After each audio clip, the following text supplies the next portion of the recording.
ابو طالب نے آپ سے کہا، اے بھتیجے، میں ایک بہت غریب آدمی ہوں اور قحط سالی کی وجہ سے اور زیادہ سخت حالات کا سامنا ہے۔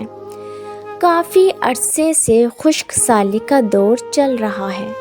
کوئی ایسا ذریعہ نہیں کہ اپنا کام چلا سکے اور نہ ہماری کوئی تجارت ہے۔ ایک تجارتی قافلہ شام جانے والا ہے، اس میں قریش کے لوگ شامل ہیں۔ قریش کی ایک خاتون خدیجہ بنت خویلد شام کی طرف اپنا تجارتی سامان بھیجا کرتی ہیں۔ جو شخص ان کا مال لے کر جاتا ہے وہ اپنی اجرت ان سے طے کر لیتا ہے۔ اب اگر تم ان کے پاس جاؤ اور ان کا مال لے جانے کی پیشکش کرو تو وہ ضرور اپنا مال تمہیں دے دے گی، کیونکہ تمہاری امانت داری کی شہرت ان تک پہنچ چکی ہے۔ اگرچہ میں اس بات کو پسند نہیں کرتا کہ تم شام کے سفر پر جاؤ، یہودی تمہارے دشمن ہیں، لیکن حالات کی وجہ سے میں مجبور ہوں، اس کے علاوہ کوئی چارہ بھی تو نہیں۔ یہاں تک کہہ کر ابو طالب خاموش ہو گئے۔ تب آپ نے فرمایا، ممکن ہے وہ خاتون خود میرے پاس کسی کو بھیجے۔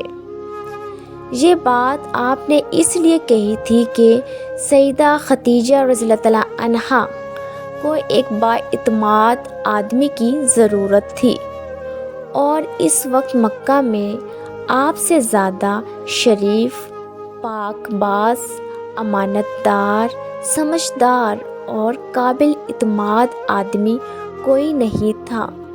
ابو طالب اس وقت بہت پریشان تھے۔ آپ کی یہ بات سن کر انہوں نے کہا، اگر تم نہ گئے تو مجھے ڈر ہے وہ کسی اور سے معاملہ طے کر لے گی۔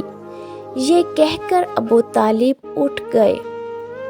ادھر آپ کو یقین سا تھا کہ سیدہ خدیجہ رضی اللہ عنہا خود ان کی طرف کسی کو بھیجے گی، اور ہوا بھی یہ۔ سیدہ خدیجہ رضی اللہ عنہا کے رسول صلی اللہ علیہ وآلہ وسلم کو بلاوا بھیجا، پھر آپ سے کہا، میں نے آپ کی سچائی، امانت داری اور نیک اخلاق کے بارے میں سنا ہے،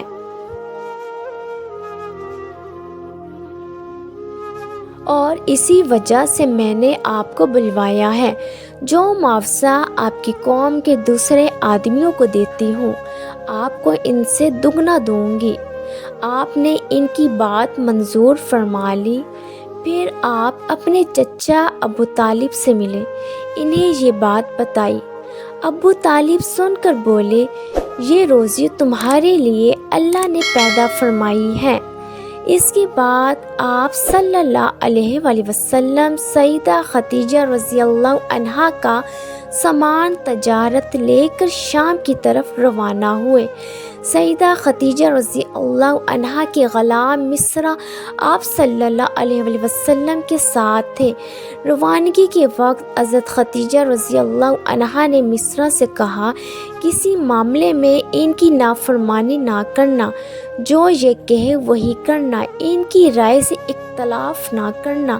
آپ صلی اللہ علیہ وآلہ وسلم کے سب چچاؤں نے قافلے والوں سے آپ کی خبر گیری رکھنے کی درخواست کی۔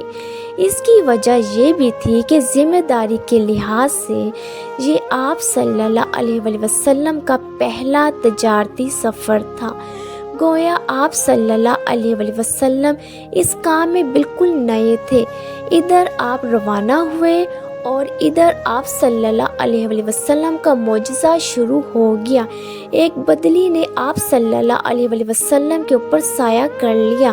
آپ صلی اللہ علیہ وآلہ وسلم کے ساتھ ساتھ چلنے لگی۔ جب آپ صلی اللہ علیہ وآلہ وسلم شام پہنچے تو بصرہ شہر کے بازار میں ایک درخت کے سائے میں اترے۔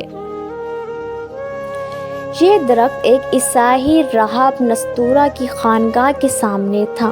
اس راہب نے مصرع کو دیکھا تو خانقاہ سے نکل آیا۔ اس وقت اس نے آپ صلی اللہ علیہ وآلہ وسلم کو دیکھا۔ آپ صلی اللہ علیہ وآلہ وسلم درخت کے نیچے ٹہرے ہوئے تھے۔